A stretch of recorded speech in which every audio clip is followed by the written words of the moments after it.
Can everyone stand for the pledge, please?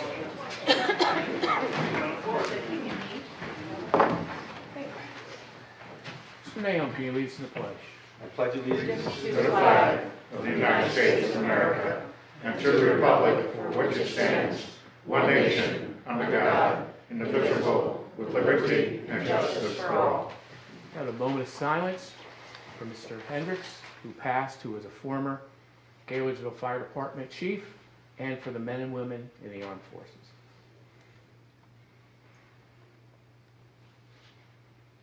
Thank you.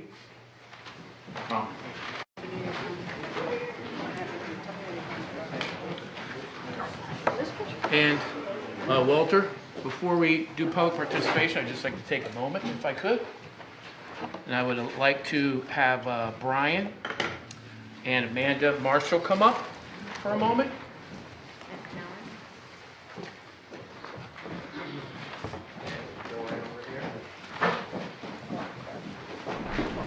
And Brian and Amanda, they own a company called HeartSmart.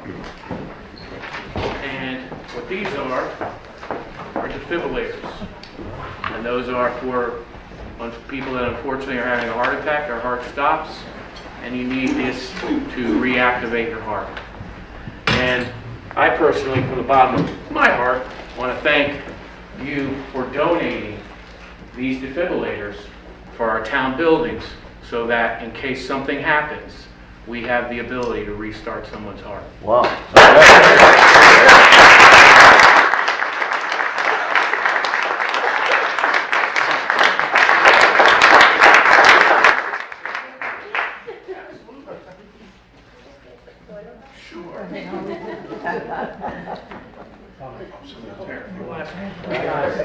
There we go, Mike's got it. I just tried that.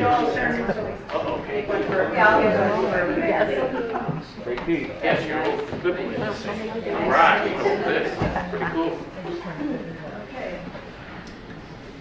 All right, here you go. 3, 2, 1. All right, thanks, Mike. Okay. Thank you very much.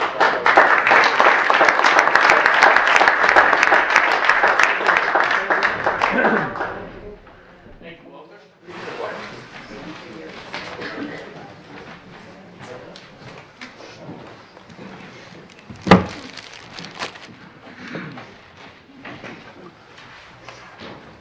Yes, sir.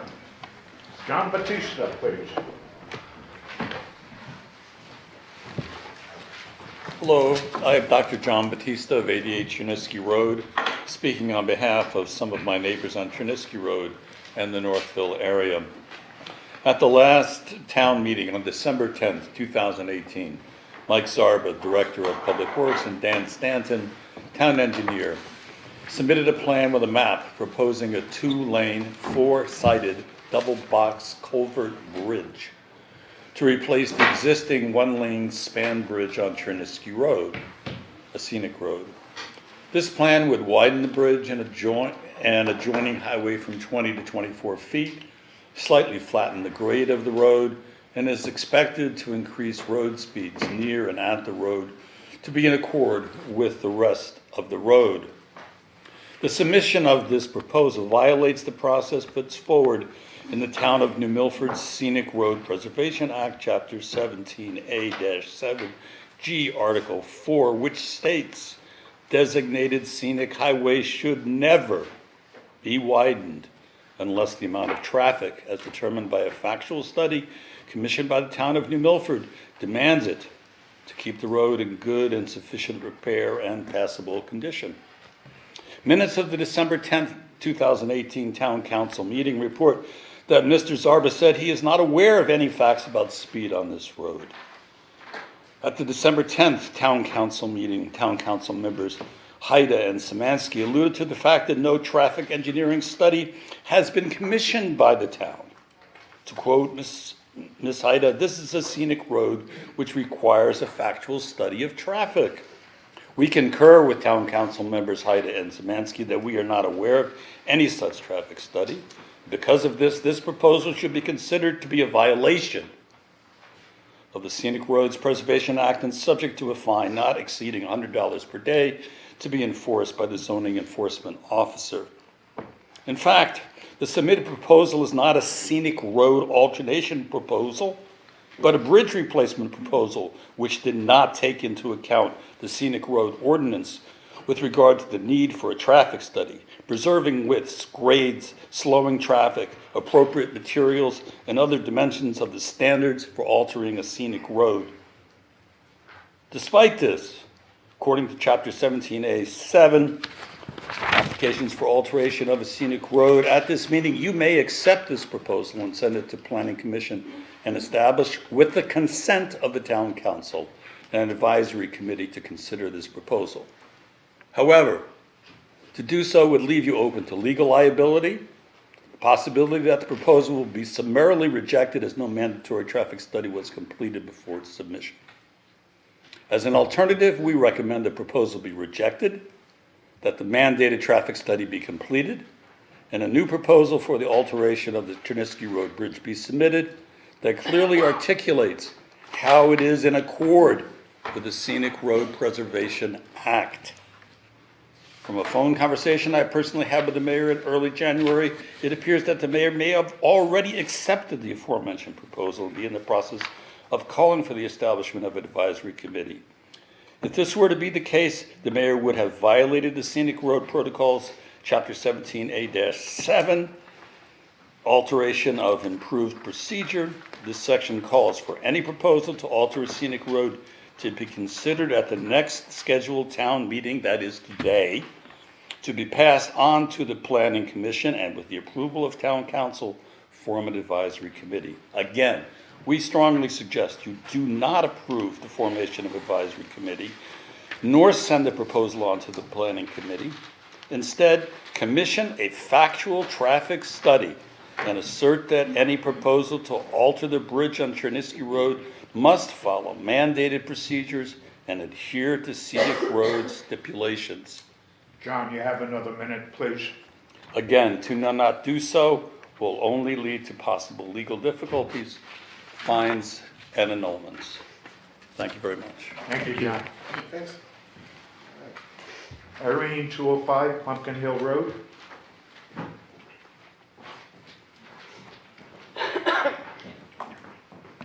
Hi, I'm not going to talk about bridges, but I am going to talk about rivers. Can I just get your last name? Scribila. Thank you. Scribila. Do you want me to spell it? No, I got it. No. Good. Okay. The Clean Water Act is a federal law that regulates the discharge of pollutants to the nation's surface waters, including lakes, rivers, streams, wetlands, and coastal areas, like the Housatonic and the Aspetuck. I'm sure you've all probably heard of it. I'm going to guess that most of you were alive when it was first instituted. Prior to its enactment under Richard Nixon, the nation's waterways were under assault, perhaps most notably when the Cuyahoga River caught fire, again, one June in 1969. Many feel this horrific event was the catalyst for this legislation because the river actually burned for days. This is in Ohio. I hope I'm saying that right, Cuyahoga. I don't know if there are any Buckeyes Cayuga. here. He's nodding. Cayuga. Oh, I've heard there are two. Well, anyway, net. The original goal of the Clean Water Act was to eliminate discharge from untreated water waste from municipal and industrial sources and making waterways safe for swimming and fishing and, not catching fire. The act has been credited with significantly reducing the amount of pollution that enters the nation's waterways from point sources or municipal and industrial discharges. That's usually like when you see a big pipe with nasty crap coming out. As of 1998, 60% of American rivers, lakes, and shorefront were considered clean enough for swimming and fishing. By the late 1990s, the EPA had changed its focus under the Clean Water Act to emphasize eliminating non-point source pollution like chemicals from agricultural runoff or erosion from logging or construction activities. As scientists increasingly recognize the value of wetlands in filtering out pollution, the EPA also began to emphasize wetlands protection under the Clean Water Act. Wetlands are kind of like nature's Brita filters. They help purify the water, and that's really what makes them so important. It makes it safe for drinking, swimming, sailing, kayaking, and fishing, or just enjoying the day and having your kids run into shallow water. Sadly, recently the Clean Water Act of 1972 has been gutted, specifically the part that it addresses wetlands and tributaries, such as the 10 Mile River, the Still River, the Pomperaug, am I saying that right? Okay. And the Shephog. Despite the name, these are actually not main rivers. They're really considered secondary. And this gutting is going to affect all these rivers and streams in New Milford. It's going to affect drinking water for 100 million people in the United States, and it's going to remove protections for the major portions of wetlands. 60% of our waters and wetlands are being affected. So, and well, there's more. As you know, GE manufactures and serviced electrical transformers containing PCBs from 1932 to 1977. The EPA banned PCBs in 1979 because they cause health problems, including cancer. And although the plant is located in Pittsfield, Massachusetts, it actually has affected the entire Housatonic, which flows for 150 miles, part of it through New Milford.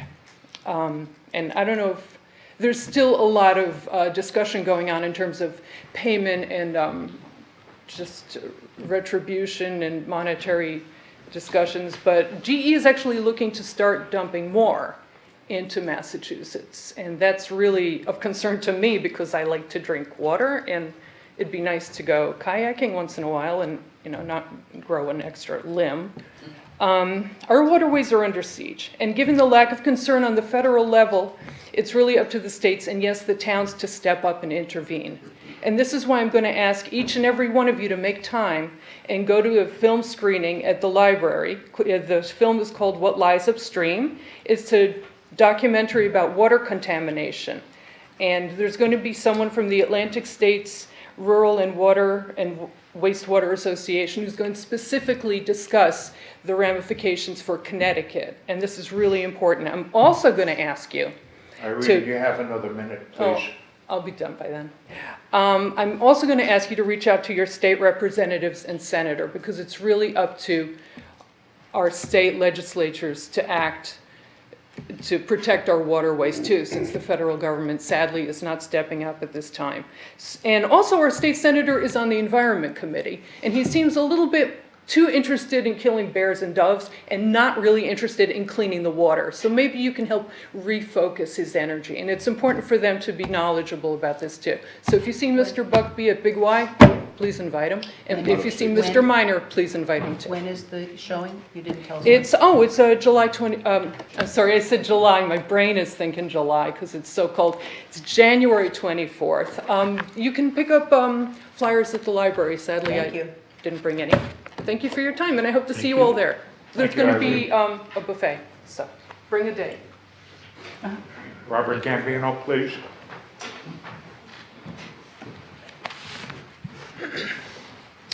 My name's Robert Gambino, 4 Old Mill Road. I'm president of the 70-plus member of the Northville Residents Association. Probably will know that. And the association has supported the scenic road ordinance since its inception in '88, and even when it was revised in '98. There are 27 scenic roads in New Milford, and Chinisky Road, as Dr. Batista talked about, is one of them, designated in '87.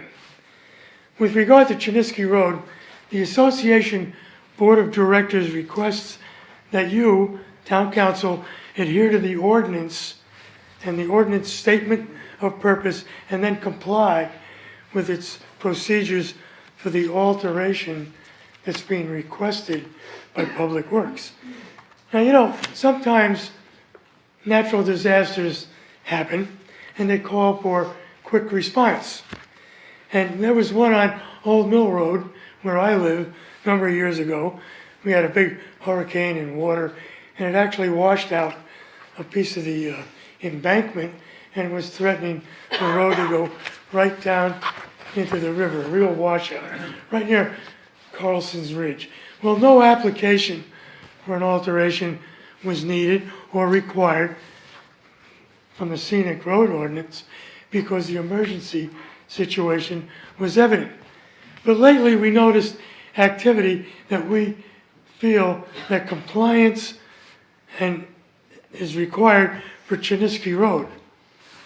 There's no natural disaster there compelling an alteration.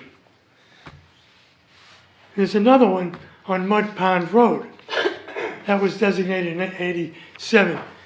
And they're having a bridge replacement, and apparently no natural disaster either, and no studies or no advisory committee has been required, even though it's a work in progress. Also, I might add that it's in a endangered species area. And I don't know whether you've gotten an NDDB. You can look that up. You go in and get a reference to take a look at what endangered species are there and what could, cause a problem by a bridge replacement.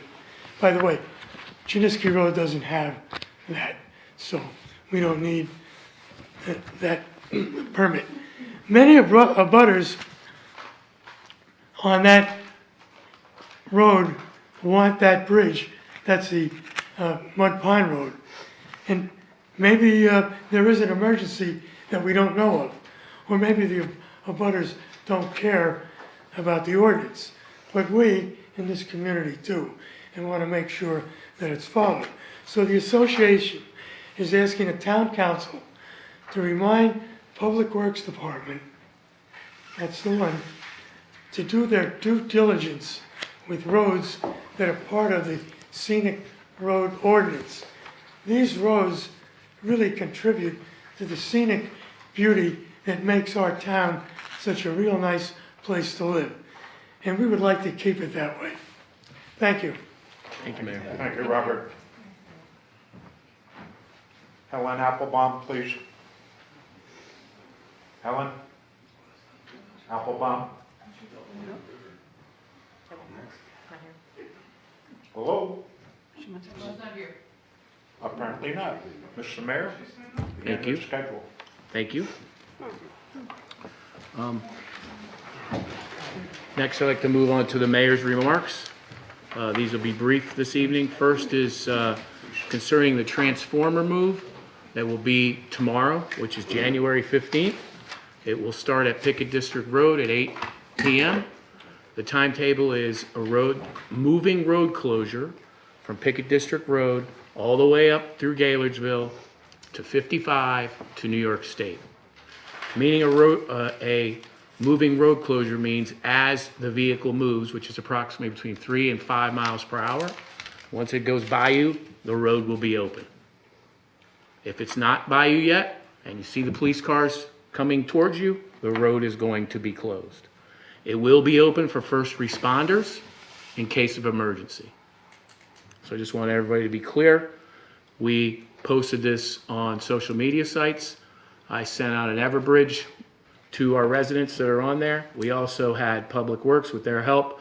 We took the FEMA trailer, which has the sign on it, by Still River, so that all of our residents can be updated as to the transformer move.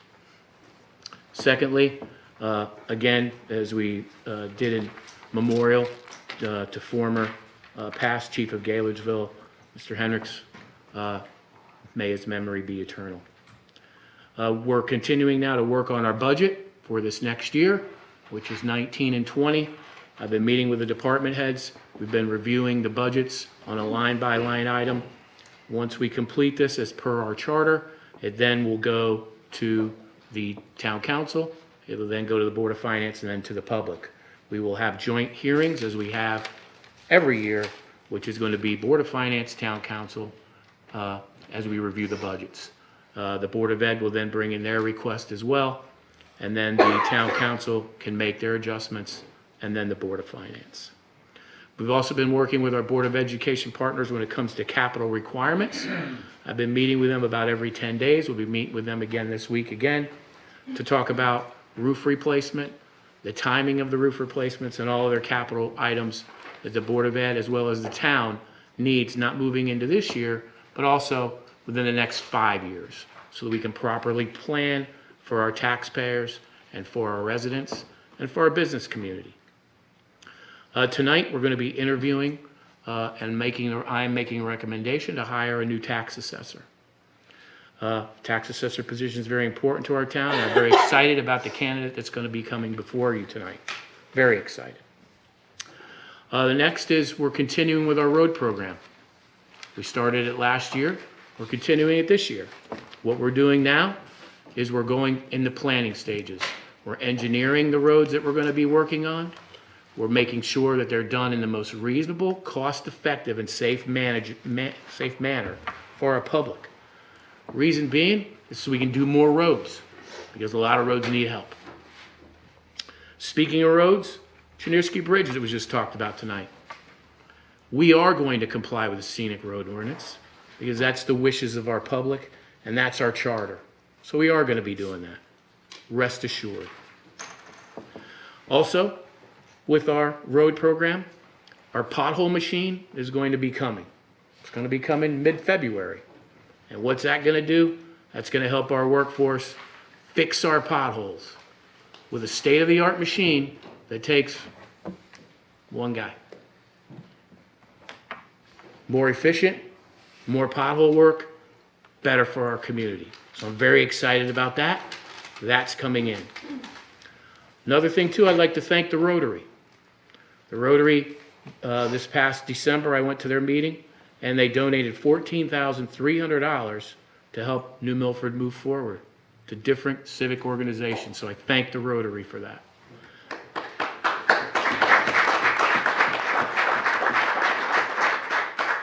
And economic development. New businesses are moving into town. See that over on Bank Street. Wonderful. Barista's Coffee. Great. Got the River Cafe just opened up. Great soups. Got to try it. Wonderful. More people are moving. You can see new things opening up. Go right down Route 7. So I'm very excited about that.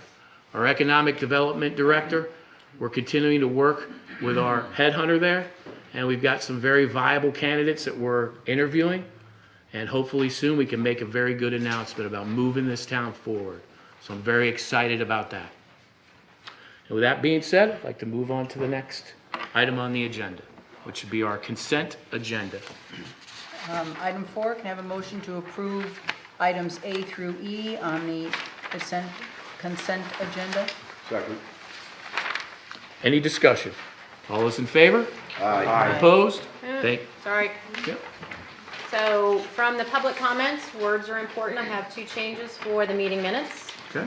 On page, on the next to last page, page 9 of 10, 1, 2, 3, 4, 5, 6, 7, 8, 9 paragraphs down. Mayor Bass said the town will follow the improvement procedure. I believe Mayor Bass actually said we would follow the ordinance, and we'll refer to the planning commission as well as the committee. So let's be clear about that so there's no confusion. And on page 10 of 10, first item under number 13, Mrs. He just said the agencies are in limbo, but people are using the facility and there needs to be one point of contact. What I said was, while we are determining what to do with the building, and it doesn't look like that's going to happen anytime soon, we need a fee structure comparable to what other organizations like the Board of Education charges, so that we can cover as much cost as possible while we determine the best use of our properties. Those are my 2 changes. Any discussion, including the changes for approving the consent agenda? All those in favor? Aye. Opposed? Thank you. Thank you. Item 5, move to accept the following appointments and reappointments. I'll just read you the heading here for the record. Health Director for the town of New Milford, it's a 4-year term. Zoning Board of Appeals, reappointment. The Health Director is also a reappointment. Zoning Commission, 2 reappointments and alternates. Library Board of Trustees, an appointment of an alternate. Board of Finance, an appointment per the charter change. Board of Finance, an appointment to an alternate filling the position of the charter change. Board of Finance, appointment, new position per the charter change. Second. 2. Any discussion on the motion? Walter? Board of Finance, Board of Finance, Board of Finance. Did we get any recommendations from the Democratic Town Committee? On Board of Finance? Yeah, I don't believe so. okay. All those in favor? Aye. Opposed? Thank you. Abstain. Thank you. Thank you. Item 6, move that we enter into executive session for 2 items. Item A is a discussion concerning the candidate for tax assessor. We invite Personnel Director Greg Bolero. And then we'll move to item B, which is discussion regarding sale of town properties, and we'd invite Attorney Matt Grimes into that one. Second. Any discussion to go in executive session? All those in favor? Aye. Opposed? Thank you. Thank you, folks.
Of executive session, there were no votes taken, so I'd like to move on. Motion's made. No motions were made.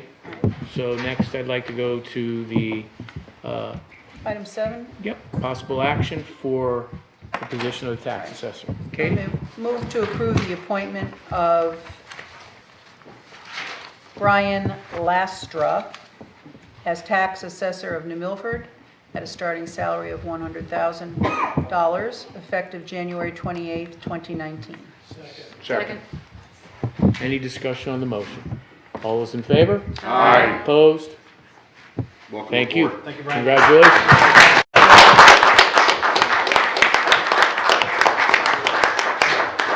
Brian, would you like to say a couple things to the public?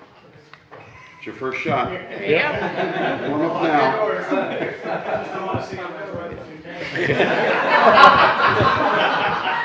Well, as your new assessor, I'm looking forward to working for the town. And I have an open door policy in the sense that if you have issues, you have questions, don't be afraid to come into the office and talk to me or email me, whatever. So I'm here to serve you and to serve the town. So I appreciate this opportunity very much. Thank you. Thank you. Thank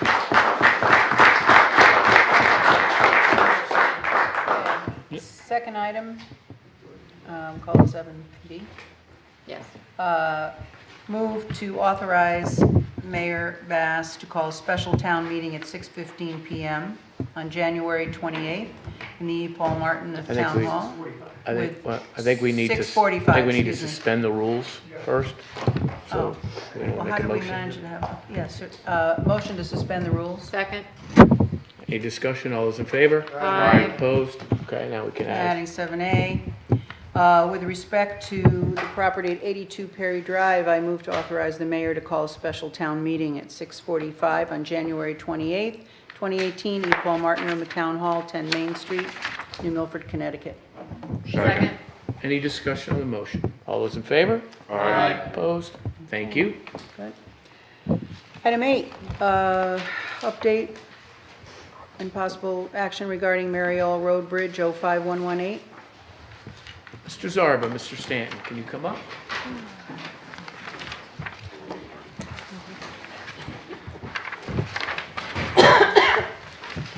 Good evening, everyone. Mike Zarba and Dan Stanton, Director of Public Works and Town Engineer respectively. See, I think we provided you with some backup information. We'll try to explain a little bit about it, and then I think we have a bit of a PowerPoint to kind of drive you through maybe some of the issues that we're dealing with out on Mary Railroad Bridge. So Mary Railroad Bridge, bridge number 05118, under state project number 095, and I guess it's 51118, I believe. It's a state local bridge program project that we're under. We're in the design phase of it currently, near the end of the design phase at this point, about 95% complete on the design. But what occurred with this particular bridge is, if you're not familiar with its location, this is the one right at the intersection of West Meeting House Road and Mariel Road. It's actually on Mariel currently. As you head north, right, I'll say east of the intersection with West Meeting House. As we did our original preliminary design proposal and went to a public informational meeting, we were at that time planning on replacing the bridge in kind, effectively in its current location. And along with that was the opportunity, I'll say, or the proposal to close the bridge for construction during its construction period, to minimize construction timeframe, and frankly, to minimize cost on the project. We heard pretty loud and clear from the public at that meeting that that was unacceptable, to close the road, and roughly it was somewhere between a 5 to maybe an 8-mile detour around that location. With that in mind and our direction, Bless you. we kind of went back to the drawing board and authorized the consultant firm to study some additional options with the caveat of finding some way of a detour. And what we found, basically, in our second preliminary kind of phase or study, was we had a couple of alternatives available to us. One was to build a temporary bridge, i.e. a bridge that would be removed upon completion of the project. Second was to build a bridge in a relocated format, in other words, to relocate the current bridge to a different permanent location. And I believe our third, let's see if we have a third alternative on that.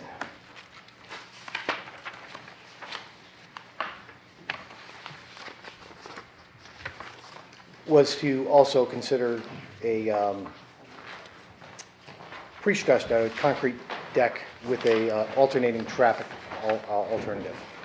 And in your packet, I gave you, I think, 4 estimates of bridges, basically, and I'm going to try to run you through them with kind of in order, the way that they're, the way that I'd at least like you to hear them. So, our current design, the final design that we currently have, is the alternative that we ended up choosing at that time was to relocate the bridge slightly north of its current location.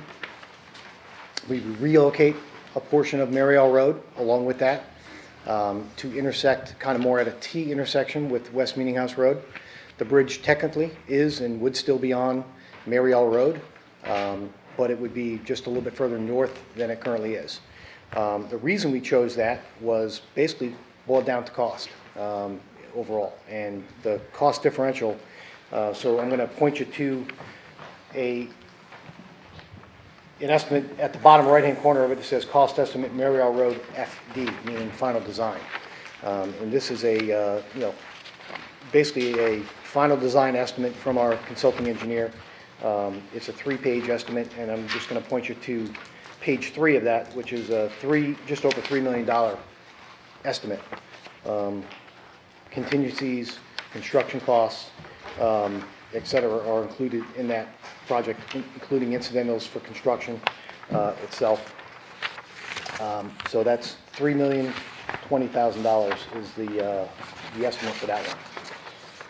The other 3 estimates that you got dealt with previously studied options. So the one that's titled PD, cost option, at the top middle of the page. That was one that was originally done. I mentioned the stage where we went to public information meeting. The alternatives that were being considered, the preliminary design estimate that was being considered to replace the bridge in kind with a closure of the road, and we were at just under $5 million on that estimate at that time. So $4,940,000 was the estimate for that bridge replacement. Sorry to interrupt, but I'm having a hard time following which estimate you're talking about Yeah. in which order. So can you just go through the cost estimates from first to last so I know what these pages are before you dive into the numbers, please? I don't think they're in the order you're Yeah. thinking they're in. So the first thing I see is something that totals $228,000. That's the front side of the page, correct. All right. I went to page 2 of that, the Okay. back side of it. So, So without these- getting into too much, the construction costs on the roadway items are substantially, all they were giving us was the roadway items on the front side of this, so that's all of the, you can see what they are, rock excavation and asphalt materials, some bridge rails, and a variety of different things. So this is cost option 1, Cost option 1, sure, exactly. okay? That and then I've got predicate, 3 that more cost, along with the philosophy, I guess I'll say, or the informational meeting, calling out the fact that we really couldn't close the road down, and we had to go back to the drawing board and figure out some other methodology to look at. And so I'm going to So point this you. is, sorry, so Yep. this is closing the road down but still making a T intersection Nope. as opposed to, okay. Sorry, so this one's closing the road down and building the bridge exactly where it is. Thank you. Okay? So PD cost option is existing bridge location, but road closure. Got it. Okay. Okay. 5.48. No, that's No, 4.9. 4.94. See, that's why I'm doing Yeah, this. no, I knew you would. Okay. Page I know, 202. I apologize, I know there's quite a bit of paperwork there with it, but All right, next I'll go through alternative 6, Alternative 6. okay? It also says PD cost option, but it does give alternative 6. Oh, I see. Pre-stressed deck units with temporary bridge. 5.48. Again, yeah, you have roadway items on the front page. Yep. You can flip to the second page, typically the structure items, all of the bridge aspects. And they're there for you to review in all detail. right, if so you're interested. 5.48 Yeah, correlates 5.48. to, what's my choices there? Road closure, road That is detour? a temporary bridge. We would Temp build a temporary bridge in some alternate location, Okay, most likely in the back, almost about the same location that we're talking about the proposed, our proposed final design location of the culvert would be about the proximity where we would build a temporary bridge. But it would be T removed, intersection, same roadway though. same, the bridge, Temporary bridge would be a T, but the roadway. correct. Okay, I apologize. Road closure. No. Nope, temp bridge. No road closure, all, Right, you know, so- at minimum alternating following traffic, you? but temporary, through a temporary bridge. Temporary bridge. Got it. yeah. And then And the then- bridge would be the same when it's done. Say again? And the bridge would be the same. Bridge would be in the same location when it's done, correct. Alternate 7 is, let's call it identical to that, except Alternate 7. instead of building a temporary bridge, alternate 7, y'all see that one there too? Says That's the one with pre-stress, 5.11. 5.10. Yep. 5.110, correct. Yep, And what's that? That is bridge being built in its current location, except we would disassemble only a portion of the existing bridge while we build the new bridge, or part of the new bridge. We would then relocate traffic onto the newer portion of the bridge, demo the rest of the old bridge, and rebuild the rest of One the lane new at a bridge. time, basically. yep, one lane Exactly. alternating, yep. All right, Okay? So those are the 4 options that we considered. You know, I think you can see the reason we picked alternate, well, we don't really have it as an alternate, the one that we call final design, which is a box culvert I'm just location. curious, so you have an alternate 6 and an alternate 7, and were there others that you just threw out because they weren't? go to this page. Correct. They were eliminated in round 1, let's call it, the Okay. original options. Okay, And we went with the box. so we have all of them here, thank you. So the one you see, Katie, I'm sorry, is PD cost option. Yep. Is the one alternative that we considered, building the bridge without a detour. That was the one that we chose in round 1. So Mike, another question. How does this compare to the traffic counts? I'm looking at your summary page with the 3 different cost options.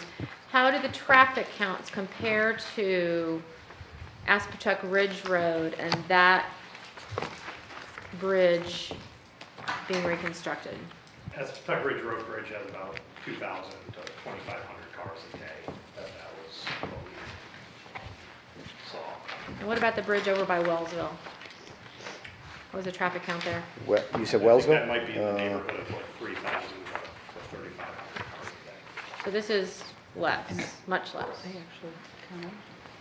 So in a very simplistic way, if we're a third the volume, why aren't we going for the cheapest alternative, closing the road and rerouting around?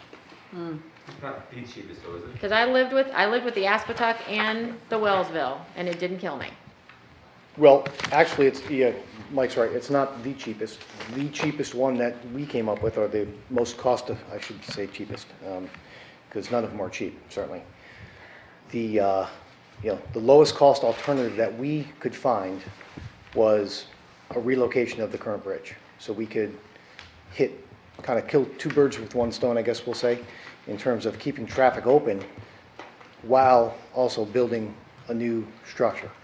So I'll go through some of the technical merits of why the current location and the proposed location are a bit different in terms of the structure costs and why we're seeing so big of a difference in cost. Before we move on to that, so Yeah. the lowest cost alternative is not 1, 2, or 3, as you've shown. There's something else, there's choice 4? Yeah, What's choice? I'm sorry, the very first one that I reviewed with you, it actually, PD? at the bottom right-hand side of the page, Yep. it says cost estimate, Mariel Road FD. Where's that? Yeah, and keep it up there. Is that fine? Okay. I don't know, do we have those up But there? then Dan? Wanted to go proposed ahead. T bridge. So is that the one that would change the location of the bridge? Yes. Yeah. Whose property would we be looking to put this on? Mr. and Mrs. Mr. Schiffel? Yes, the ships, correct. Mike, can I just ask a question? So we're talking about the cost here and the moving it or keeping it where it is. What about the way it looks and the aesthetic of this in the area? There were several comments made about that by residents. Sure, the aesthetics of the redesigned your- bridge now, you're Yeah, saying? yeah. Sure. You know, it's very similar to the other bridges in that area that we've built recently, including the southern, a little further south on Mariel Road. There's a bridge that was constructed maybe 10 or 12 years ago. We finished one about 4 or 5 years ago, I think at the very north end of Aspetuck Ridge Road as well.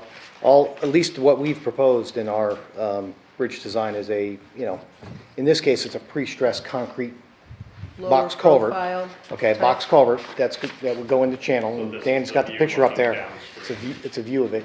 If you can point Dan to the kind of the wing walls and the abutments that show up there. All of those would be what we call form-lined, concrete that's mimicked to look like stone. It's then, painted or stained in a stone format kind of look.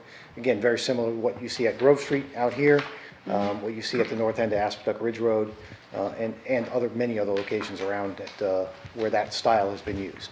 The railings then would typically be either aluminum look or black painted railings, one of the two. Oh, really? I'll give you a Mill Street Bridge that was just finished, has the black railing on it. I believe the north end of Aspetuck Ridge Road also has the black painted railings on them as well. It gives it a little bit more of a historic flair, if you want to say, A little more while quiet still profile. meeting the crash test ratings and the guide rail requirements that the bridges have to meet. So the technical side of the short of it for the current location and the relocated location and the alternatives that change in that are, we very much, box culverts tend to be much quicker to install. They're a bit cheaper typically because you can produce them off-site. You don't have as much, closure time and construction time in the field. But the skew angle that the current bridge is on and the width of the channel at that location kind of prohibits us from putting in a box culvert at that location. So absent the ability to put a box culvert in, you basically have to go to we'll call a deep foundation design, a drilled foundation of some sort. You have to put piles or piers or, drilled shafts, whatever you want to call them, into the ground that supports your two abutments, and then of course you can span across the top of that with a, steel or concrete piece. In our case, we were looking at pre-stressed concrete beams rather than steel beams. Not a whole lot of merit to that, and necessarily. The bigger cost is the foundation issues. You have to put a deep foundation in. You're talking about bringing drill rigs out, excavation, protection of the channels, and a variety of things like that. And that drives the cost basically about $1 million up from any comparison alternatives to a box culvert. And that's why the relocated box culvert tends to be a bit cheaper, is basically you eliminate a lot of the foundation issues. Secondly, you also allow it to be built, we'll call it in the dry, which is dry to traffic, not dry to water, where we can build it without traffic impacts, generally speaking. And there's, further cost reductions on that in the estimate. So that's kind of the difference between, why the three estimates that you see for building the bridge in its current location, no matter which alternative you choose, temporary bridge, trying to even just close traffic down, or building it one lane at a time, if you want to say. But all of them incur a variety of different costs, but all three of them incur that one major cost, which is foundation. A deep foundation of some sort has to go in there to support the bridge, and that's driving the cost up to begin with, and then the merits of each one change the cost around a little bit more depending on which alternative we choose. Paul? So you're saying that current river configuration can't be adjusted to accommodate a box culvert where it currently is? The river itself, we did not entertain moving the river. Just slightly. So, Taking it so you're out? saying our engineers are telling us it's impossible to construct a box culvert at that location? The size of that, yeah, the size of that river right now, it's not practical for a box culvert. They don't, as far as we know, they don't make a box culvert that can span the full span that we'd have. I think a 24-foot box is typically, at least in a precast view, we can probably do specialty ones, Paul. I don't think we looked into So what's the anything span? more than that, but, What's the span in this proposed design on the screen? I'm sorry, the span on Yeah, it, the width. 24 feet, right, So it's the same. on that. Oh, The no, thing is the angle. If it's no, the above old the- one, it couldn't be spanned at 24 feet. What'd you say? The current location, I don't believe, can be spanned at 24 feet. No. It's not the relocate, the river's narrower up off of West Meeting House than it is at its current location. You just said it was about 24 feet, huh? And No, that's the what this max design- that you can get a box culvert is 24 feet. We were proposing 2 box culverts, right? Correct. They're So then two couldn't separate we box propose culverts. 2 box culverts where the existing road is? With a center, I don't believe we could get the hydraulic flow with the center piece You don't there. believe or we can't? I think they ran the hydraulics, so I don't believe we can get a twin box culverts there. Because the micro With the center pile, span. based on your cost estimate, Yep. the fact that that design's more expensive is because of that deep foundation. The Mhm. micro piles and the concrete's 1.8 million. Yeah, I believe we went through that iteration in the preliminary phase, Paul. I'd have to go back and look at it again, but the original report, I think, looked at that alternative. But the skew angle is also changing quite a bit of the alternatives that are available at that location for precasting structures. Yeah, but just looking, I mean, that's the drawing, that's the existing channel, That's, right? so can you point to the existing channel then, if you don't mind? Yeah. Yeah, the tan area. So you're seeing the existing flow is more, north to south and then. Yeah, but back just, into- I was out there today, just upstream of the existing bridge that's out there, then the river deflects at that point upstream of it, doesn't it? So it's actually upstream of where the culvert would be located, that's what I'm asking. What are you saying here? Just because this is extremely invasive to someone's property as opposed to reconstructing it where it is. So just so I can better understand the Right process. there and right there are the current abutments Yeah. of the bridge, the Yeah. current bridge.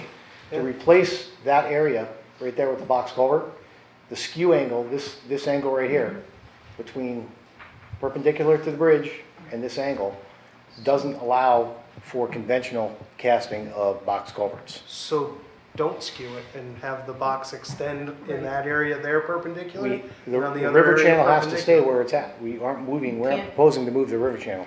You can't, I'm not saying move the river channel, I'm just Well, saying how would have the we- box extend, if south is down on this. You're saying to south- make it square like this. Yeah, and square on the other That, side. it's not, Can't you it's bring not a road- casting the end of it, it's casting how they join at each successive piece. Well, I'd like to see the hydraulic calculations. Can And you I also bring believe the, this So- span between Riverbank over here and Riverbank over here doesn't allow us to put a 24-foot span, which as far as we've investigated, is the max span that we can get, particularly on a skew angle like that. And I believe when you add the skew to it, it even complicates the casting of those further. But the river where you're proposing to cross it is less wide or as Right wide here. where it currently goes underneath the The road? river's less wide here than it is over By there. how much? current, This is where we're proposing to put it, but you can see the flow is almost directly perpendicular to the crossing itself. That's Yeah, the but forget the crossing, perpendicular and the part, we're flow is almost directly perpendicular to it. We're here, the skew angle of the center line of the road compared to the water No, no, flow, I it changes understand. how we we just want to know cast the the width of boxes. the river, So- the two spots. Yeah. I can't tell you exactly Please what it email is. I that to believe me. it's something like 28 to 30 feet in this area. It is, but can you also bring that road east a little bit so you can get a perpendicular cross at that point? I'm just saying, we're destroying a person's property, even though you don't think, in your mind, you don't think it is, to them, it is. I've worked with them throughout this whole process, so I completely understand, what they're going through and what we've tried to do to minimize impacts to them, and we're still, we obviously haven't settled on anything yet, otherwise we wouldn't be standing here, but, the fact is, you're right, we need to continue to work with them to make sure that, if this ends up being a chosen alternative or design that we want to, implement, certainly we need to work with them as a town, as a partner, in building this so that it's as least invasive as it can be to their property. I fully agree with that. So just to better understand the process, right? So back in 15 or 16, you guys had a public information meeting with the neighbors, or we came up with a preliminary design, is that what you said earlier? Correct. To replace it in place. So then we spent money on the design. The neighbors came out and said they weren't in favor of the road being closed. So then we proposed taking Mr. Schippel's property. So we, And at no point did it come to the council from then until now? we didn't, first of all, we didn't disagree with your characterization of that. We didn't do a design at all. We did Okay. a study to determine alternatives that were available. We presented those to the public. You just said you did hydraulic design calculations. Well, they have to do hydraulic design calculation to determine what structures are available. So a So- decent amount of money was spent. Well, the hydraulic doesn't change. No matter what we do, the hydraulics are the hydraulics. You have to run the hydraulics on the channel to understand what structures are available to go in there. So you run the hydraulics, you evaluate different structures that can go in then. We usually are required under state programs or federal to pick at least 3 alternatives to bring to a public information meeting, of which we did, of So which what we were talked those about. alternatives that you brought back then? I'm sure likely one of them was retrofitting the current bridge, a pre-stressed deck unit bridge, which was the eventual chosen alternative. Shown in the location. At least that it was our, going? I should say, our preferred alternative that we were presenting to the public. In the same And I believe the location. third would have been a steel bridge structure, or very well could have been a box culvert structure at that time. So these I were don't all remember. at the current location of the current bridge? Correct. So yes. so we proposed at that point a box culvert in the location or not? I don't believe a box culvert became an alternative at that point because of Oh, I thought you just said the it skew was. angle. I think our engineers looked at it at the time, but my recollection of the report, if you want to say, the preliminary engineering report, was that a box culvert was not feasible there because of the skew angle and because of the span. Can you please email that report to Pete? Sure. I'd be happy to. So then we had that meeting, the neighbors came out, they said, don't close the road. Correct. That was part of the discussion certainly, but that was, I think, a pretty clear theme for the public that was invited and showed up to the information meeting. So can you better explain to me the decision-making process from you guys of how it went from not closing the road to then having a taking of someone's property without coming to the council at that point and saying, hey, we have an issue? Sure. The process we went through was we authorized a second, like I said, preliminary engineering study was to evaluate alternates to what a closure, would dictate. So what could we do in the interim? That was discussed with the current mayor at the time, which was Pat Murphy, I believe, during that phase. We received those studies back. We went over the alternatives that were available, the cost estimates that, would be associated with some of those, and chose to design a relocated box culvert. And by the way, I will say, when we recommissioned that second study, we went out and we met with this particular property owner, the Schippels and the Golds at the time, which were the 2 most affected property owners of a relocated area. We met with them in the field probably 2 or 3 times, staked out at least some approximate locations. We had our engineers on site, at least at the time, to do some, I'll say preliminary measurements from existing structure to where it would be relocated to. That was all discussed and I'll say field walked or field measured, with at least, they said the 2 property owners that would be involved in this. When we got further through that design phase, more into the 75 or 80% phase, we had some better data on exact location, exact size. I believe we went back out and staked out and ribboned out maybe some further areas there. That was prior to us, submitting wetland or Army Corps of Engineer applications and things like that. And the process continued on from Pat Murphy through Dave Roundbach and now to, Mayor Bass. And no, Paul, I don't believe, other than at our annual, I guess I'm going to say, budget hearings and meetings where we discuss certainly our bridge, 5-year bridge program and plan. I believe it was brought up, certainly through those discussions, probably not certainly the detail that's being discussed here tonight. Can we hear from the Shipples after Katie's? Yeah. I have a quick question too, if the kid. Yep. Okay. Mike, so I understand the box culvert and you're talking about the standard ones, but you have priced a non-standard box culvert? To our knowledge, we have not investigated whether or not you can specially order a different box culvert. As I understand it, in the precast construction world, we cannot get a box culvert that will span more than 24 feet. Okay, so if you can't get a precast material because they're not made. Correct. What would be the next thing? A deep foundation with some kind of stringer, girder, spanning it. Okay. Whether that's a And concrete what would girder be- or a steel girder, but something is going to span the river of a beam or a girder. Right, as in rivers that are quite a bit wider. and- Sure. And I've seen those and they're metal and they, I mean, I've seen a lot of lovely countryside with, as we have here, where the bridges don't pump you in the face and they don't ruin the look and the aesthetics of a neighborhood. So is it a matter of money that you feel we wouldn't find something that might work in the same location? Forget the closing of the road for just a second. Let's just talk about that we have a couple of taxpayers and a lot of people in the neighborhood who would like not to have this moved. There are no other options? No other metal configurations or? We investigated 7 options, and the best that we could come up with for you was the ones that Right, are okay. detailed here. And so those 7 options, which we were just talking about, some of them, and we've talked about others before, what manufacturers or suppliers, is this somebody you use all the time, or is it a standard of the industry?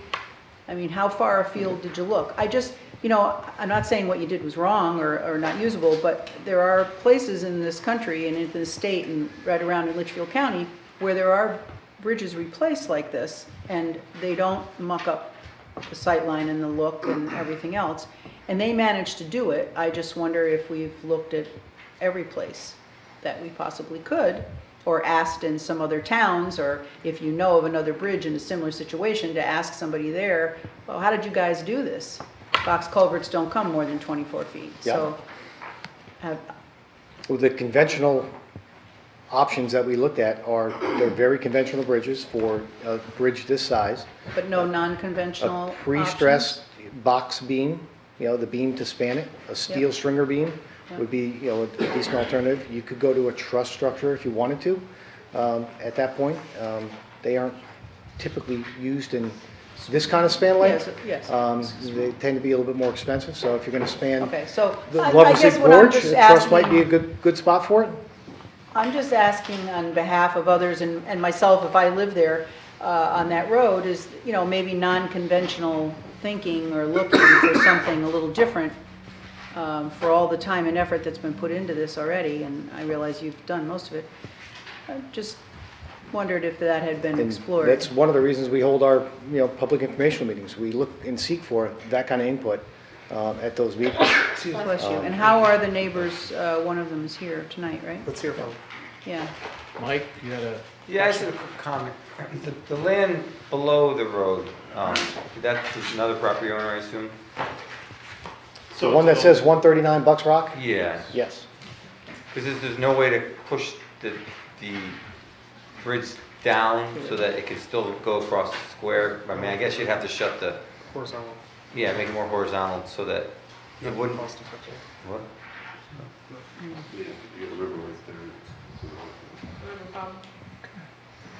any other questions right now for Mike or Dan?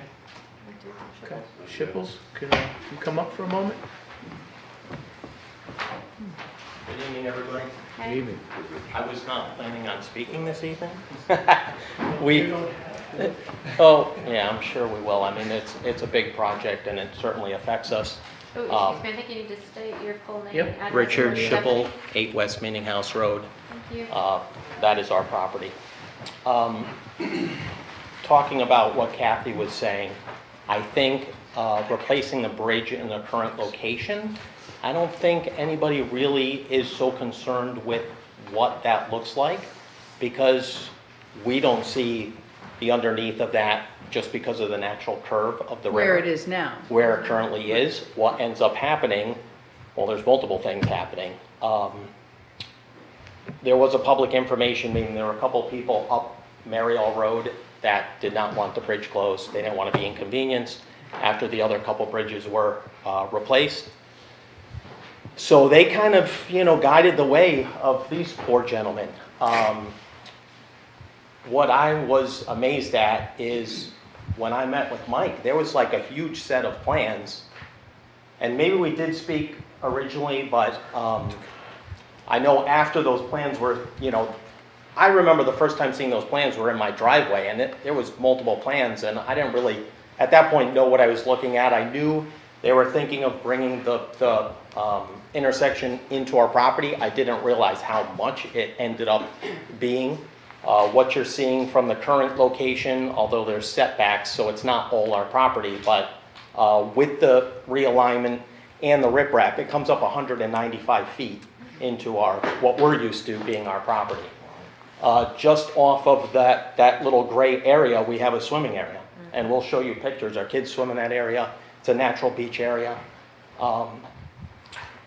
The issue with this bridge, beyond it coming into our property, West Meeting House Road is such a narrow road that state statutes require this bridge to flare out 90 feet, which is almost the size of the current location. But if you don't know what 90 feet is, that's 2 Greyhound buses in a rural area. It's ridiculous.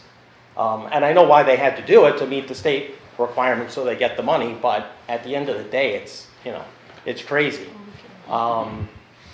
So, and also, if I went to the town of New Milford Police Department, because originally people were saying, oh, it's a dangerous intersection. There's never been an accident since the New Milford Police Department has had computers. Never been and there was a jogger in the neighborhood who made a very good point, which I was just thinking our property, but it pushes this intersection right up to a blind corner and a very tight road, which I never even picked that up. And that was a very good point. But beyond that, it's definitely a big inconvenience. And what you guys are not taking into consideration is, it might be $1 million less, but our land's not for sale. So there's going to be a fee, some way, shape, or form, to take it. My wife, she was actually smart enough and brought a prepared speech. I have a prepared speech for wetlands, but I didn't bring it because I didn't think I was speaking. So this is something that I read to the Wetlands Commission when we met with them. I'm sorry, what's your first name? Before our meeting. My name's Christine Schipple. So when I say you, not you guys, it's being addressed to the wetlands. I'm too nervous to change the words. My name's Christine Schipple. I live at 8 West Meeting House Road, and I'm here tonight to voice my concern about the proposal for the replacement of the Mariel Bridge. I know 3 to 4 years ago there was significant Upper Mariel neighborhood opposition to replacing the Mariel Bridge in regards to the time frame needed for construction and whether the lanes of Mariel Road would be closed or partially open for passage. The Public Works Department and town engineer did their due diligence to address and meet the needs of those of you who opposed, which are our neighbors. They valued your feedback and opinions. They went back to the drawing board and came up with an alternate proposal that would satisfy those of you who objected to their initial proposal of having the road closed. Unfortunately, those new revised plans, which we're looking at now, have created significant opposition and distress now for the lower Mariel neighborhood, the gateway to my slice of heaven, your slice of heaven, and I hope you in turn can value our feedback and opinions. And I have some pictures. You have them? Oh, they're passing around. Yep. So they're numbered 1, 2, 3, 4, 5. So numbers 1 through 4. You can see that this has been an integral area for my children and their friends to grow up with. There are no Xboxes here. There are no outlets to charge iPhones. This is a nature-loving Eagle Scout in the works here, our youngest son. For slide number 5, there'll be significant realignment to the road leading to a 3-way intersection. Be careful when you come straight down that hill and have to stop in a snowstorm because you're going to end up in the stone wall. Slide number 6. This area will be cut clear to make way for the new intersection. Your entryway to Mariel is going to drastically change. Slide number 7. There are many factors that go into designing an intersection. This intersection will be twice as wide as the passage over the existing bridge. Slide number 8. To scale, the base of the bridge when you're ready to make your turn will be 90 feet wide. A megabus is 45 feet wide, 2 megabuses long. Tell your friends when they come to visit that they can turn at the interchange. Slide number 10 is an upstream view. I'm standing at the bridge. You can see my husband standing in the middle of the river. This is where the new bridge is proposed to go. And then there's a downstream view. The view my children will have when they play at the beach, their play area that will be permanently and forever affected. Slide number 10 is an aerial view of the impacted land. It may seem like just a little piece to you, but to us it is enormous. Living in Mariel, we have been dedicated stewards of the land. About 15 years ago, we purchased lot number 47, which is on one of these slides, and added to our original purchase. We didn't buy it to build a house. We didn't want others to build on it and to disturb the rural characteristic and watershed area of our pastoral neighborhood. We wanted to keep it with the integrity of Mariel, a mutual benefit for you and for us. We wanted to make it everlasting so that you and I won't have to change the landscape we all love. We decided the best way to keep it permanently undeveloped was to donate it to Weontenag Land Trust. We don't permanently change our ability to enjoy activities and recreation on our property. Please don't change it. Don't reduce our property value. Don't jeopardize the safety of my children when they just want to play and have fun. Relocating the bridge and changing the intersection will be a forever impact. New bridge construction is only a temporary inconvenience. Thank you. Can I have that? No, can Stephanie have Christine, that she'll for her put it right notes? in the record for you if you give her the I'm sorry, speech. what? Can I have Give her a that? copy of the speech. The she'll put it secretary directly can in have the record. notes and put it right in the public record. Thank you. Tom? Where, the difference is the dollar value here, correct? The cheaper project destroys the neighborhood. We have to try to force somebody to sell us their land, which they're not going to do. As earlier stated from the Chernesky people, you know, after the last hearing, I drove up there and saw for myself what was going on that road. And I agree with the folks, we don't need a bigger bridge. We definitely don't need a bigger bridge and eminent domain here on this corner. You know, I feel from a DOT standpoint, if you've seen the assault that has happened on this town recently with the gigantic highway signs that I have 56 of them in a half a mile in front of my home, I can sympathize with Mr. Schippel, the folks at Chernesky, and all the other people in town who have been assaulted by this. And these two gentlemen know the way I feel about it. So I'm against this 100%.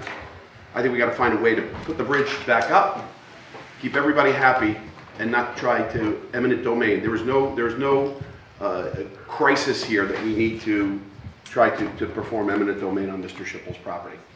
I think this is a bad idea. However, we've got to build this bridge, which I know I've traveled on it. It is a disaster. I know what you're up against, but it's a dollar value here that we're talking about, right? Eminent domain is cheaper, but in the long run, it's not going to be. It's not going to be cheaper, because I'm sure Mr. Schippel and his lovely wife and family are going to engage an attorney who will happily take this and create a name for himself in the legal field while he's defending this nice couple. I just find this is very invasive, just like what has happened to us recently with this highway sign assault that is on scenic roads all over New Milford, but that's for another discussion. So I'm going to vote against this. And vote against anything that's going to impact one of our residents and create some sort of eminent domain situation. I think it's preposterous. Thank you. Katie? Mike, how long would the road be closed? What's If it was. The way you originally You're saying if started. it was built in its current location with the road closure? Well, we believe we can do it in one full construction season if we were able to start, So- 1st of April. You know, 8 months. we would hope that we could get it open, or we should be able to get it open by December 1st. How long did, sorry to interrupt, how long did Lower Aspetuck take? Longer than that, but it was a one-lane alternating. Right. It was a different type of construction. Paul? How long did Mill Street take? Fine. When was it? 260, there was Yeah. a winter shutdown in the middle. Yeah, Yeah, so what there was happens a if we winter get bad shutdown, weather? but that was drilled shaft foundation too, as well. So you're gonna get us all that information. We requested the preliminary engineering assessment report, the preliminary cost estimates. You believe you have the preliminary cost estimates. That's what they were at the original? Yeah, they would have only done a preliminary cost estimate on the chosen alternative, which was the closure, the one that we These are just dated talked about. 2018. I thought you said Correct. 2016, there was an assessment done, and estimates done then. I want to see those. I want to see all the engineering calculations. And then the current design plans as well that are at 95%. And I'd like to see the last 3 bridges that were done. What was the original design estimate? What was the actual? And how long did it actually take? What was the initial time frame estimate? So current bridges, Aspetuck Ridge. The last 3 bridges we did in Street, town, yep, Yep, which include Mill. which would include the Lower Aspetuck one. And then what other, And Mill what other 2 were the most recent? Just so we know, once we have a cost and a time frame, what does it really end up being? And a quick question, Mike. Well, how long is the detour if the bridge is closed? How, I think Dan has a map up here. There's that a we bunch can of show maps you. in the Is there? package. I just Yeah, thought you if might they know want to after. Speak to the numbers here, so, I mean, there typically you if go. you were going That's- from the beginning of Marial to, middle neighborhood Bonnie here, Road. it's 4 Yeah. minutes, Okay. 2.3 miles. The detour around, if you utilize Bucks Rock, East Bucks Rock, it's about 6.5 miles. And then the alternative is to detour up West Meeting House, which is, slightly Right, shorter. but you're talking about the part of Bucks Rock that's not paved. Excuse me, Yeah. coming back Yeah, to the 2 just- sections of Bucks Rock that we're talking about. You have to go and on. Please excuse the little bit of waggle, maybe that might be just because utilizing Google Maps, but it's that first right as you But have there's part there that's Naperville. not paved. Both of those sections are paved, and this avoids utilizing Bucks Rock Road, which is. I see, scenic so it's gravel 12 road. minutes to go around. Correct. Up and over. Yeah, that's East Bucks Rock to Van Car, I believe, Right, to 202. right. Yep. What did you say the time span to build the bridge at the same spot?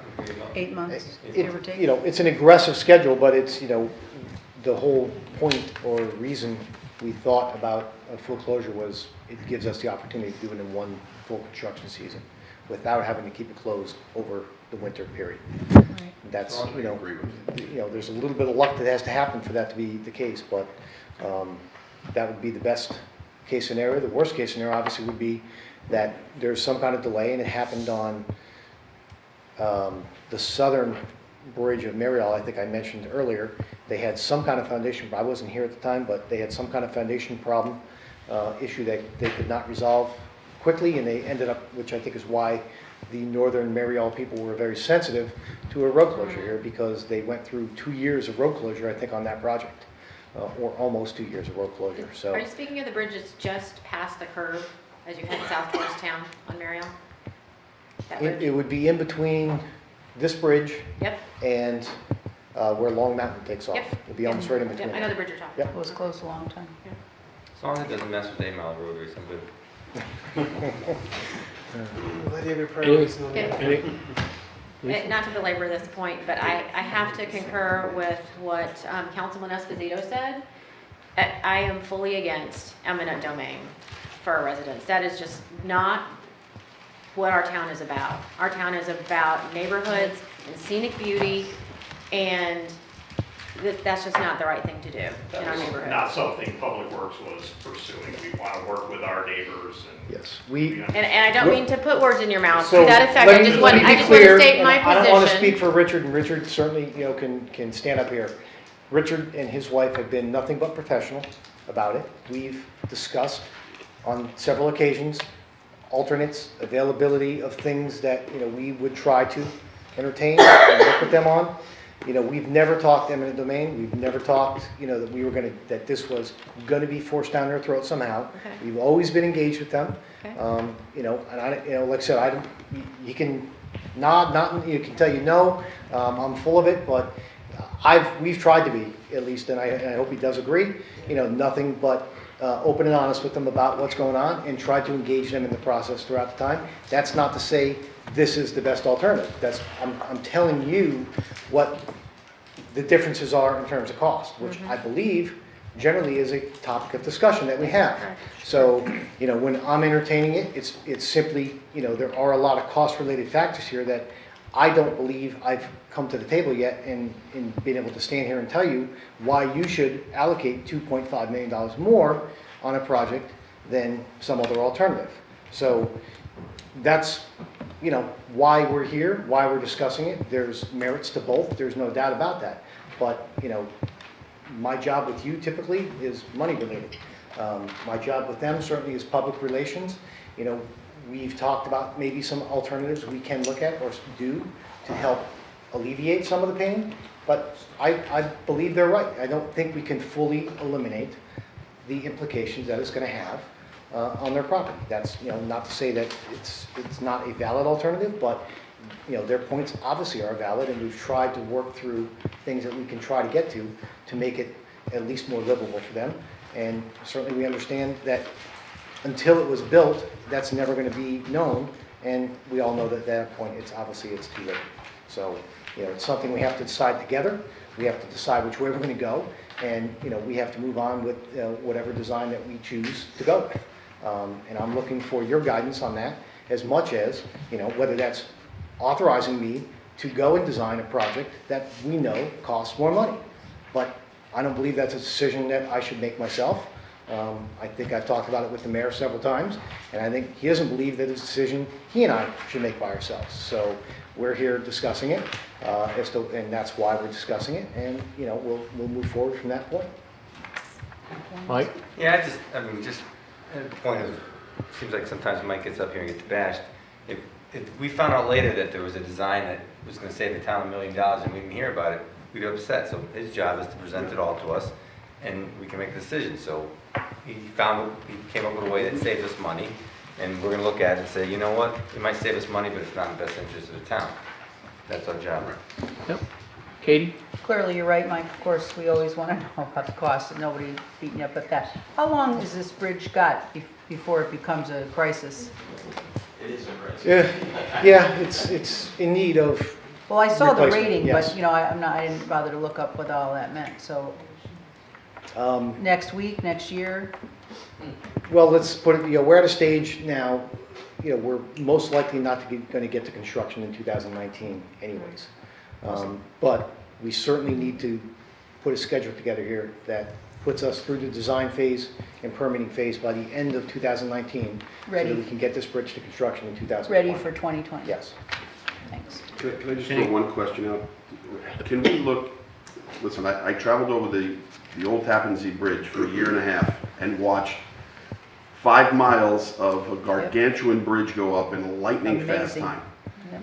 Is there any method at all to accelerate some of this bridge construction on the local level? It seems like I've seen bridges that were still under construction, not our fault, but are there any methods to make this a quicker process than 8 months, 9 months? I mean, if you could build the new Tappan Zee Bridge in a year and a half, 2 years, I know they had an unlimited budget and we don't, but are there any other alternatives to bring in precast sections of your steel spanded bridge? Because I watched huge pieces of that bridge roll down the highway and get craned into place. I'm just throwing it out there. I'm not looking for an answer now, but if there's any alternatives you can bring forward to us out in the future of other new methods or methods that are accelerating this construction, it would be a great help for us all. You're hitting, the term is exactly what you're saying. Accelerated bridge construction is, it's certainly out there. I cannot speak with a whole lot of knowledge in terms of cost differential. Clearly, time is money. There's, I'm going to put that out there. There's no doubt that doing it that way, it's a partnership to begin with your designer and your contractor. And a lot of the times you may go design build on a project like that where you want to do accelerated bridge construction because there are components that are best done in, how would you say, you need your contractor engaged early because they have to do a certain amount of off-site work, whether that's constructing all of these precast units before, we get to the fully constructability time, when we actually send them out in the field and start doing work. But I will say, one of the biggest problems we have, at least in a location like this, is the river permits that go along with Army Corps of Engineers and inland wetlands, and how we can construct the foundations. That's the hardest thing that we have to time out on a project like that, is how you take out the old bridge and get your new foundations in. A lot of these, ones that are done in accelerated bridges are typically bridges over roadways. Much different process in terms of what you put in for foundations there. A lot of times they're just pouring concrete down there, so they're chopping old concrete out and re-pouring, new foundations. Tends to help the bridge construction timeframe quite a bit. So you're only talking about, a couple of weeks of delay time when you're talking about pouring concrete, whereas you're talking about getting a machine down into a wetland and drilling 30 or 40 piles on each side of this river. And, that's a time-consuming process that you can't just do without, some pre-planning and planning ahead. But absolutely, your point well taken, Tom. There are alternatives. We can certainly consider those. They generally will come with a premium to some degree, but they can be considered, and we're certainly happy to consider them. Thank you. Just Mike? looking real quick though, it seems like for $200,000 you can do one lane at a time, is that correct? I'm sorry, for $200,000? Yeah, because you said existing bridge closed road was 4.9 495, million and the other one's 5.1, wasn't it? 495 and Yeah, 515. so there's Yep. a factor of it's not as Yeah, efficient one's- to keep the existing Yeah. bridge. No, I know, but that's an option too, that will allow people to still travel through the area without having to go all the way around. Well, So this project's a cost share between us, we're 47%, is it, or 53%? We're 53 and the state's 47. So what, I noticed we're holding 43% for contingency and incidentals, which in my opinion is insane. Is that a trigger of the state requirements? Yeah, those are, the numbers that are included in there are given by the state. Okay, so if we're automatically increasing by approximately 43% right off the bat, that's almost equivalent to what the state share is.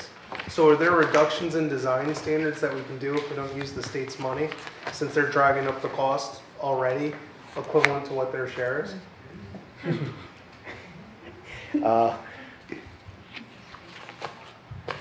Generally, yes, we can. We don't have to meet some of the same standards. Particularly, I think the ship has just talked about The some of the radiuses. In order to go and get state money, we would actually have to go through a waiver process with the DOT, where we request, and we can request waivers to some of those things, but you have to make a pretty good pitch and have to have some, pretty good background information as to why that would be the case. But we certainly could do that if that's, something to be considered, but, I think we should try to be creative. I think to me, it's you're just right, Paul, absurd about- that we're contemplating spending this much money on one On bridge. one bridge.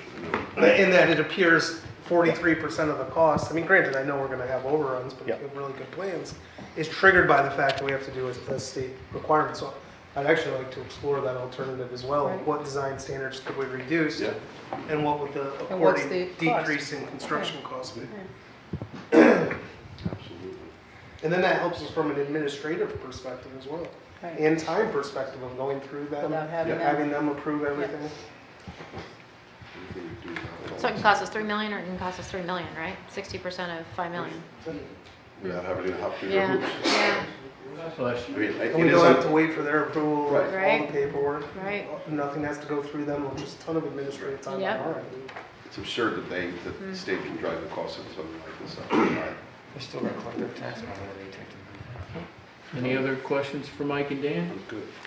All right, so Thank takeaways, you. we're gonna look at, if we don't use state funds, what Right. methods we can use, yep. Tomorrow. Yep, and what opportunities we have if we use our, just the town money. Thank you, Okay. gentlemen. Thank you. Thanks for Mr. Mike. Thank you. Thank you. Dr. Mullen, Dr. Mullen? definitely wants to.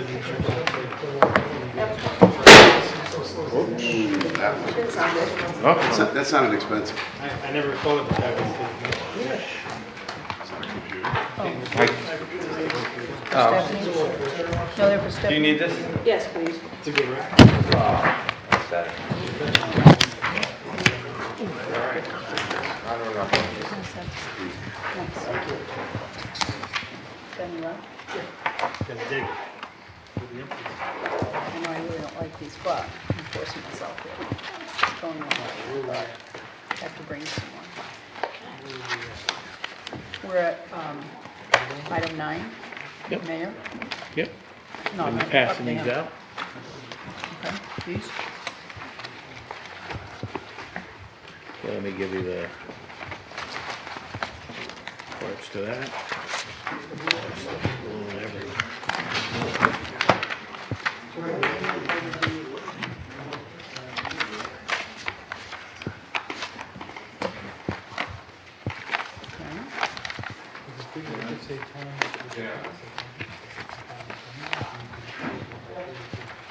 There's one. Okay, this is for the other side of the table. I took those out.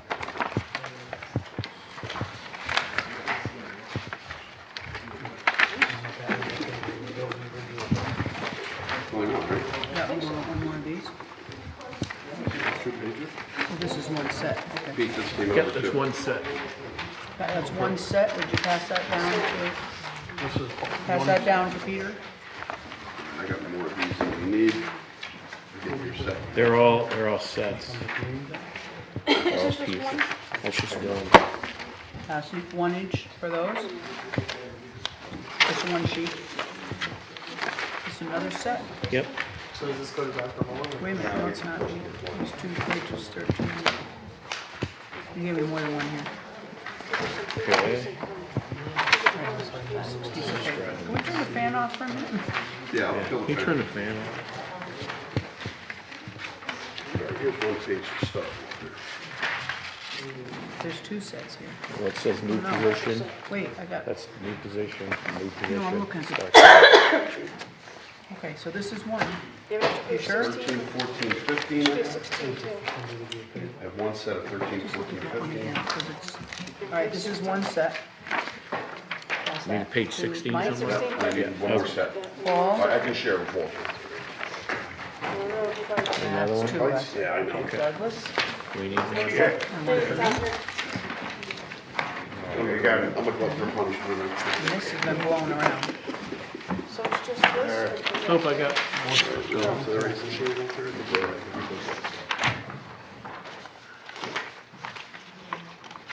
Now here's another set. new position. Side of it there. 1, 2, 3, Grab 5. 4, 5. 1 each. 3.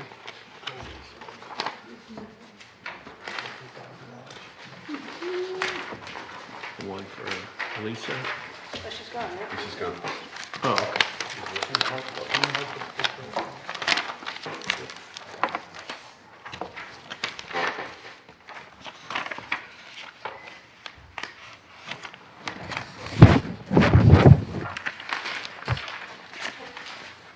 Okay, I'm missing some sheets there. With gas or electric? What about this one? Is that just With gas. I need this one here. I haven't seen that one go by. I had 10 copies.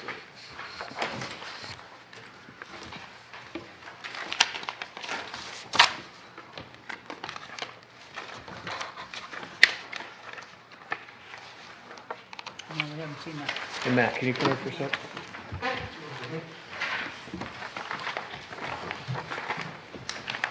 I think I go left. Yeah, can you make me 10? Please? Yeah, just 10 of that. So, as Matt's making copies from one more sheet, I thought I had the copies there. I put the John Pettibone building update on. One of the recommendations that came from our utilization committee was the creation of cost centers for our buildings. As of right now, all of our buildings are all commingled into one account. So you really can't see the cost effectiveness. So for instance, all the buildings' energy building usage, all of its costs, all go under one account. So we're moving forward into breaking them all up into each building, and then per square foot for each department are then going to be allocated to them so that we can all see what the true cost is to operate each department. So we're kind of migrating over to that. So it's a work in progress. So the first kind of thing I wanted to show you was one of the things that I asked our Public Works Director, Mike Zarba, to talk about is what the actual cost would be on a facility maintenance cost per employee would it be to actually maintain the Pettibone building if it was fully implemented. So you can see on the budgetary book that we had was that right now we have one maintenance tech, and that position is at $53,435.20. To bring it up, he would be requesting another 3 of those for 4, which would be part of our contractual obligation for that building per square foot for the union contract. That'd be an additional $130,291. You then move to next page would be 14. So can I just ask you a second? Just so everybody knows, so make sure you're looking at the right page. Yeah, page 13. Right.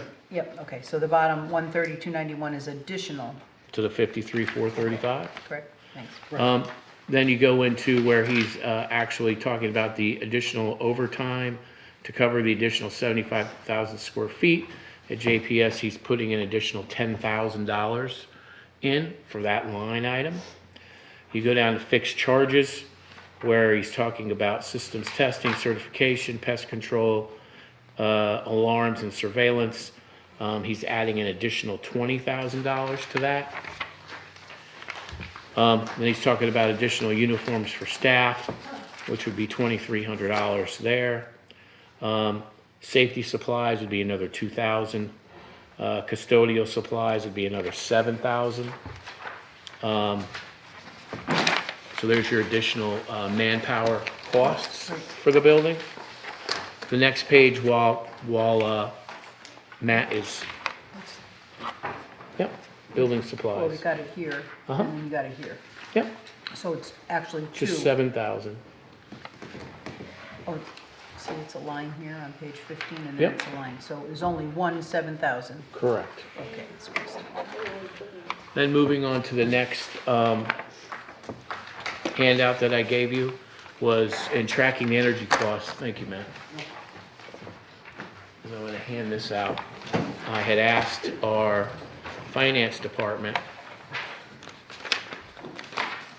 to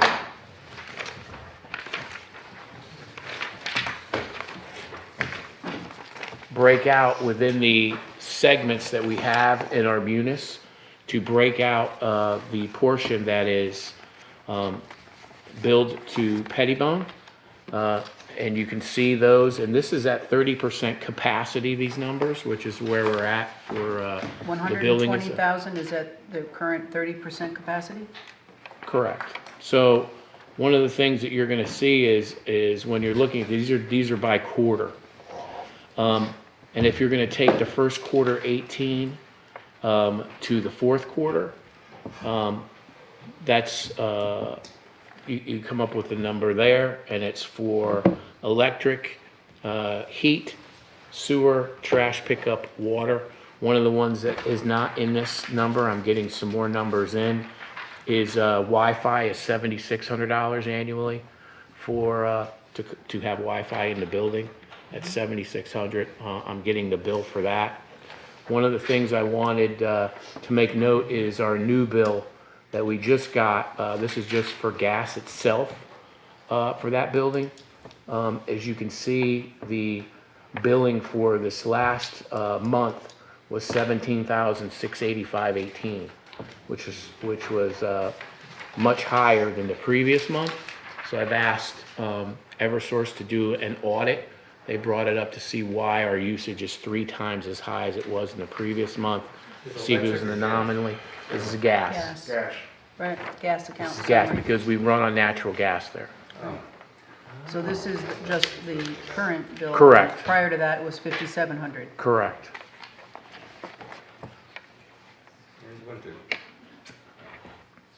Hasn't been cold.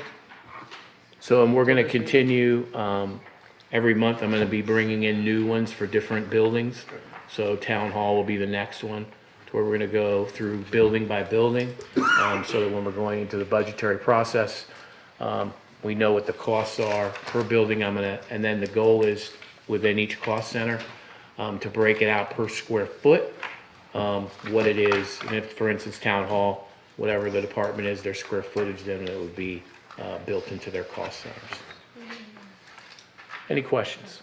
So Pete, this number here, the 120, that's the total for expenditures for the year, correct? Correct. And then the other expenditures were for the two men being on and the uniforms and such? This whole correct? thing Right, if we're, right. Right, Th- so this- that's an This would be the estimated cost. So Correct. between the two of them, you had 176,600, then you had 120,000 together. Right. You add those up, it's almost $300,000. Right. Which is almost $25,000 a month. Correct. Okay, And thank you. they don't have landline phones any longer in that building, right? Everybody No, their uses- phone's there. Where's the cost for that? That I'm getting that. That's not, Okay, so One in besides there. the So we're gonna Wi-Fi, have we're also phones. gonna get Correct. phones? Paul, did you have a question? I'm sorry. Tom? Listen, this is smart to do. Everybody who owns real estate does not, aggregate their 10 buildings together. They do it building by building and find ways to save. So I think this is a very smart process to break all the buildings up. Thank you. Anything else? Thank you. Next is Celtic Energy. Is Walt Donza here? He is the representative for Celtic. I see that he's not here. I'd like to entertain it. I push this off to the next meeting since he's not here. Yeah, let's do that. Table it. Thank you. Item 10, Do that. table, Yep. till the 28th. Thank you. Sure. There's a motion, so we need a second. Move to table item Well, 10. Hang on. Can I just ask the town attorney the correct word Certainly. here? Oh, sure. The question is table versus postpone? Yes. Table means you're gonna put it off to something later in the same meeting. Postpone means to a definite date and time, in this case, January 28th. I would like to make a motion postpone it to our next town council meeting of January 28th. Second then. Any discussion? All those in favor? Aye. Opposed? Thank you. I've always used the phrase table, so I thought that was acceptable. Next, public hearings. Not anymore. Learn something new every It's day. okay, Item 11, I can vote. motion to approve the amendments to ordinance chapter 2A alarms to the Code of Ordinance. This is Second. Any discussion? All those in favor? Aye. Opposed? Thank you. Mike? I'm opposed. Okay. I'm opposed to. Oh, I'm sorry, who's opposed? Two? Did you ask for discussion? Quickly. I missed that. What's that? You didn't ask about discussion. Want to discuss it? Well, I'd like to say why I'm voting against it. Okay. For those that weren't here for our earlier meeting, the gentleman who's on our alarm committee and owns an alarm company brought up a few points that I found very odd, that we had not entertained any input from an alarm person. I understand our police department has an opinion, but he brought up several points. He said that the way it was written was very good, but he brought up a few things that and he gave us reasons, not just why he thought they didn't work, but why they don't work in other towns. For instance, leaving an alarm ringing for 30 minutes. If that happened to my house next door to me, I would probably wonder why. But anyway, I just think that the fact that we've spent all the time and effort to do this, to change it, and never consulted even our own alarm guy, was a little odd. So I'm going to say no. I think we haven't fully investigated what this ought to say. So as you're aware, I gave Attorney Grimes an issue with some of the things that I had found in reading the language, but I think this has been going on for almost 6 months now. There's been multiple articles in both the Spectrum, and there was an article in the News Times. There were a ton of legal notices that were done because we've had multiple public hearings on it. So what were this gentleman's specific concerns that you have an issue with? so we can potentially Well, address them the on first same- thing that he brought up was about the 30 minutes of allowing things to read. He said that it's really more like 8 minutes, maximum of 15 minutes. He Hold brought on, up. hold on, let's just go the- point by point, so we Oh, can just. I only not noted too that I thought at that point I had heard enough. The fact that keeping a list of numbers on buildings is futile because people don't stay. So you could have a name of a contact at Kimberly Clark and the guy hasn't worked there for 5 years. That Knox boxes, you know what that is? Yeah. Yep. That is a far more efficient manner even for residents rather than just for This buildings. guy should know it's already required by ordinance that each building has a Knox Yes, box but already. but it's not in our ordinance. We have a separate ordinance that requires it. Okay, Yeah, well, maybe so he that's- didn't read that. So, I- so I'm just saying, he's bringing up comments that he's probably not aware are already covered in other ordinances. Well, he Like should we- be, this gentleman, Jim Corbett, he sits on our New Milford ordinance. Karen brought that to us as fire marshal, and that was implemented 5 or 6 years. Hmm. I know, I think it's important that our police department had a lot of reasons for some of the things that were changed, but they're not in the alarm business, nor is the alarm man in the police business. So besides the 8 versus 30 minutes, is there anything else? There that were, puts I us- didn't write them all down, Paul, and I'm overruled here. I just thought that it was interesting and a little disconcerting to me that we never brought in somebody from the alarm side of things. It's just sort of one of those things we don't know what we don't know. It's a small item, but I still think that it would He behoove generally us. said it's good, it was a good thing and He it was did. well done and he just had some points. Cool. And I have no opinion on that. Thanks, Keith. That's all I had to say. That's fair. Katie, you're kicking around number 8 then? Or, The first, you remember when we were here for the public, was it the hearing or the town meeting, whichever it was, for the alarms, and the gentleman who was here, Jim Right. Corbett? Yeah. He made several comments about how great we had written it up, but that there were some items that were not, like the 30-minute? yes, they were not practical nor efficient nor in practical use possible. So I'm just stating my reason. What are you suggesting on that? I think that they should have consulted somebody in the alarm business, if not our own ordinance man. Or, that's what I would like them to do, to just ask him the things he brought up. Perhaps he's, Well, I guess what I'm asking is we should defeat this then and go back to the drawing board? Or? I'm just voting, my feeling is not go back to the drawing board, but have somebody give us the reasons from the alarm side for what he brought up. I mean, is it futile to ask to keep a list? I'm not in the business, I don't know. So can we tweak this ordinance as? If we approved it, we can go back. I guess- Yes, we I guess can, that- but I mean, my this is experience is, once we approve something, nothing ever changes to it. Well, I guess It that's goes the back in the question, books. to tweak it then.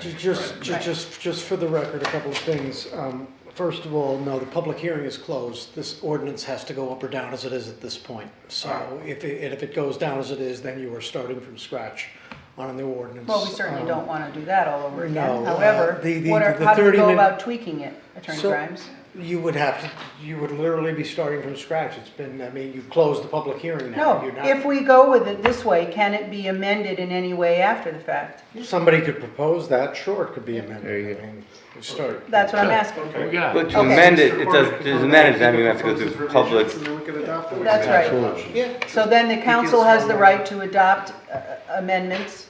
Oh, yeah. You could propose an amendment Yes. through that process. That's I mean, good. Okay, thank you. The police department was the sponsor of this I, ordinance, so. Matt, I don't mean to be rude, and I'm No, going no, to no, say, I'm I saying the council respect the could be the police sponsor of department an to the amendment. end. But when a gentleman who's in the business, I don't care what, if it was bridge business, car business, painting business, I like to hear what they have to say, and he had some very interesting comments. So we can take it up in the next meeting. That wasn't the point that I was making. What I'm saying is the council could be the sponsor of an amendment to the ordinance, like the police department is the sponsor of this Great. ordinance. That's what I was, Okay. what I was. Well, under those circumstances, Mayor, I will go ahead and vote yes, go ahead. Okay, So I'll next vote we yes have. too. So we have a, So now we It's have a vote. unanimous pass. right, Next, okay. B, B. 11B. Move to approve the addition of ordinance chapter 5B, Article 3, inspection fees to the Code of Ordinances. Second. Any discussion on the ordinance? Yeah, I just quickly announced to Illinois, the one thing he said about fees is they gotta be the right amount. If they're too high, people will get rid of their alarms. If they're too low, they don't do anything. So that's, This is different. We have to bring that up later, Mike. We have to bring that up the next time. oh, this is for, This is inspection fees. oh, never mind. Sorry. Take it back. Don't record that. Any other discussion? All those in favor? Aye. Opposed? Thank you. Hey Pete, since you have to tell Mr. Corbett that Second. he's been sworn in, can we ask for his comments in writing so we can look at them? Yep. Sure. Motion to adjourn, we have a second. Second. All those in favor? Aye. Opposed? Thank you. everybody. Thank you, everyone. Happy New Year.